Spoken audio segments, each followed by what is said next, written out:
فاكر إننا عايشين لوحدنا؟ يبقى عمرك ما مشيت في طريق وادي الأشباح في الوادي الجديد. اشترك في القناة واضغط لايك وصل على النبي علشان القصة الجاية يمكن تكون عنك. ويلا نبدأ الحكاية. أنا محمد، وعمري ما هنسى الليلة دي. كنت ماشي بعربيتي في طريق صحراوي رايح ناحية السودان، وأحمد صاحبي ماشي ورايا بعربيته.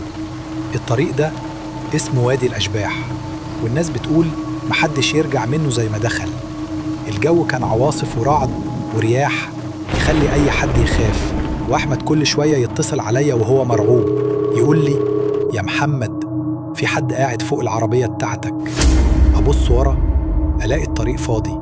بعد شوية لقينا قهوة صغيرة على جنب الطريق، مكان أول مرة نشوفه. أحمد قال: نقف نشرب قهوة ونريح شوية. دخل يحاسب وفجأة خرج بيقول لي: محمد، الراجل اختفى، مش لاقيه في أي مكان.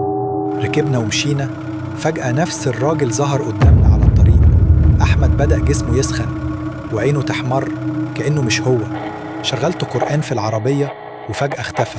بس من يومها أحمد تعب جدا وقعد فترة كبيرة في البيت، وبقت نقطة سودة في حياتهم هما الاتنين. انت لو مكاننا كنت هتكمل الطريق ولا هترجع مهما حصل؟ قلنا في التعليقات، وما تنساش تعمل لايك واشتراك عشان توصلك باقي الحكايات.